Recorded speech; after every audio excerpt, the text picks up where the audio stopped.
So today I wanted to read you Cinderella.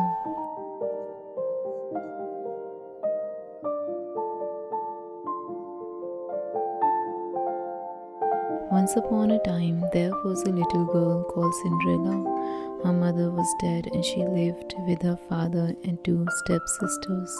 Cinderella's stepsisters were fair of face, but because they were bad-tempered and unkind, their faces grew to look ugly. They were jealous of Cinderella because she was a lovely child, and so they were often unkind to her. The stepsisters made Cinderella do all the work in the house. She worked from morning till night without stopping. Cinderella not only did all the housework, but she also helped her stepsisters to dress. She cleaned their shoes, brushed their hair, tied their ribbons and fastened their buckles. The sisters had many fine clothes, but all Cinderella had was an old dress and a pair of wooden shoes. After she had worked until she was weary, Cinderella had no bed to go to. She had to sleep by the hearth in the cinders. That was why her stepsisters called her Cinderella, and that was why she always looked dusty and dirty. Now it happened that the king arranged a great feast for his son. The feast was to last 3 days, and on each evening there was to be a grand ball. All the beautiful young girls in the country were invited in order that the prince might choose himself a bride. Cinderella's stepsisters were invited to the feast. Cinderella was not invited. Everyone thought that she was her sister's maid. On the evening of the first ball, Cinderella had to help her sisters to get dressed. Cinderella thought of how she would like to go to the ball, and tears began to run down her face. "I would like to wear a beautiful dress and go to the ball," said Cinderella. "A fine sight you would be at a ball," laughed the stepsisters.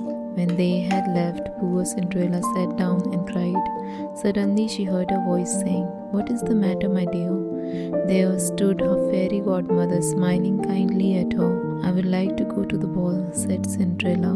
"And so you shall, my dear," said her fairy godmother. "Dry your eyes and then do exactly as I tell you. First, go into the garden and bring me the biggest pumpkin you can find," said the fairy godmother. "Very well," said Cinderella, and she ran off to the garden. She picked the biggest pumpkin she could find and took it to her fairy godmother. The fairy godmother touched the pumpkin with her magic wand. Immediately, it turned into the most wonderful golden carriage you can imagine. The inside was lined with red velvet. "Now run and fetch me the mousetrap from the pantry," said the fairy godmother. Cinderella ran off to the pantry. She found the mousetrap on the floor. There were 6 mice in it. Cinderella brought the mousetrap to her fairy godmother. One touch of the magic wand and the mice turned into 6 fine grey horses. "Next, fetch me the rat trap from the cellar," said the fairy godmother. Cinderella ran down the steps to the cellar. She found the rat trap with 1 rat in it and took it to her fairy godmother.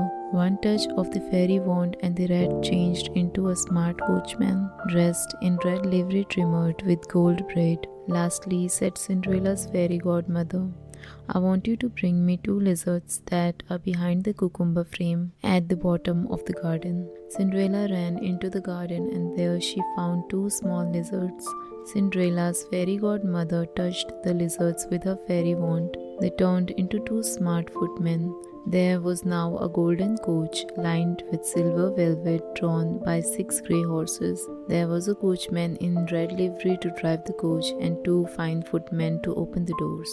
Cinderella glanced down at her old tattered dress and her wooden shoes. "One more touch of my magic wand, my dear," said her fairy godmother. Then there happened the most wonderful magic of all. Cinderella found herself in a beautiful ball gown of pale pink silk. On her feet were dainty pink slippers. Cinderella's face was shining with joy. "Oh, thank you," she cried. "Enjoy yourself at the ball, my dear," said her fairy godmother. "But remember, you must be home before the clock strikes midnight, for on the last stroke of 12, all will be as it was before, and yourself the ragged girl you were." The footman opened the door of carriage. Cinderella sat down on the red velvet cushions. Then they were off. When Cinderella arrived at the palace, she looked so beautiful that her sisters did not know her. The prince thought that he had never seen such a beautiful princess. He took her hand and danced with her all evening. He never let her out of his sight. Cinderella had never spent such a wonderful evening in her whole life, yet she still remembered her fairy godmother's warning. At 11:45, Cinderella left the ballroom while the other guests were still dancing. Her carriage was waiting for her and she was driven quickly home. She arrived at the door just as the clock was striking 12. On the last stroke of midnight, the coach became a pumpkin, the horses became mice, the coachman a rat, and footmen lizards. Cinderella's ball gown vanished and she found herself once more in her grey old dress and wooden shoes. When her stepsisters returned home, they could talk about nothing but the beautiful princess at the ball. Cinderella listened but said nothing.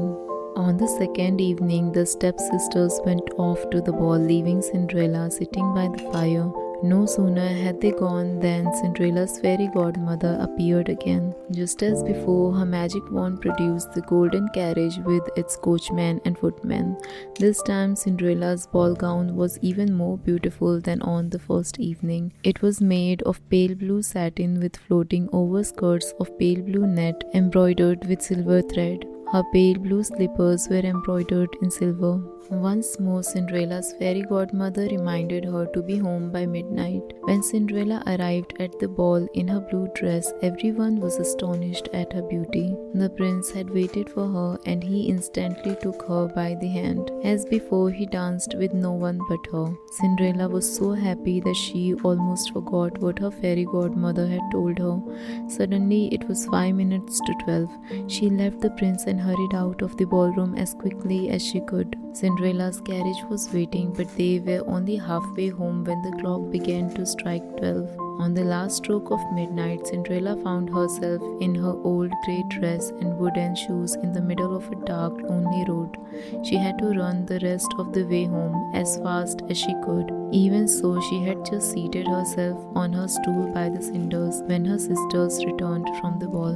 Once more, all the stepsisters could talk about was the beautiful stranger with whom the prince had danced. On the evening of the third ball, Cinderella's fairy godmother appeared as soon as the stepsisters had left. When her fairy godmother touched her with the magic wand, Cinderella found herself in the most splendid and magnificent gown. It was made of silver and gold lace. On her feet were sparkling glass slippers. Cinderella was so delighted that she hardly knew how to thank her fairy godmother. "Enjoy yourself, my dear," said her fairy godmother, "but do not forget the time." When Cinderella arrived at the ball in her dress of silver and gold, she looked so magnificent that everyone was speechless with astonishment. The prince danced with no one but Cinderella all evening. Cinderella was so happy that she forgot all about the time. Suddenly the clock began to strike 12. Cinderella rushed out of the door in such haste that she lost one of her slippers. The prince ran after her and saw the slipper. He picked it up. It was small and dainty and made entirely of glass. By the time Cinderella reached the place where her carriage had been, it had disappeared and she was in her old clothes. This time she had to run all the way home. The prince looked everywhere for her but could not find her. He still did not know her name, but he had fallen in love with her and he was determined to marry her. So the next morning the prince took the glass slipper to the king and said, "No one shall be my wife but she whose foot will fit this glass slipper." The king's herald was sent through the streets of the city carrying the small glass slipper on a blue cushion. The prince himself followed, hoping to find the lady with whom he had danced. Every lady who had been to the feast was eager to try on the slipper. Each one hoped that the slipper would fit her and that she would marry the prince. Many ladies tried to squeeze their feet into the slipper, but their feet were too large for such a dainty shoe. At last the herald, followed by the prince, came to Cinderella's house. Each of the stepsisters was determined to squeeze her foot into the tiny slipper so that she could marry the prince, but they both had large ugly feet. Even though they struggled, neither one could force her foot into the slipper. At last, the prince turned to Cinderella's father and asked, "Have you no other daughter?" "I have one more," replied the father. Then the stepsisters cried out, "She is much too dirty, she cannot show herself." But the prince insisted, and so Cinderella was sent for. Cinderella seated herself on her stool, drew her foot out of a heavy wooden shoe, and put it into the slipper, which fitted like a glove. When Cinderella stood up and the prince looked at her face, he cried out, "This is my true bride." At that moment, Cinderella's fairy godmother appeared and turned her once more into the beautiful princess. The old grey dress became a velvet gown. The prince lifted Cinderella onto his horse and rode away with her. The stepsisters were horrified to discover that Cinderella was the beautiful princess who had been at 3 balls. They were so angry that they were pale with rage. At the palace, the king arranged a magnificent wedding for the prince and Cinderella. All the kings and queens and princes and princesses in the land came to the wedding. The wedding feast lasted a whole week, and so Cinderella and the prince lived happily ever after.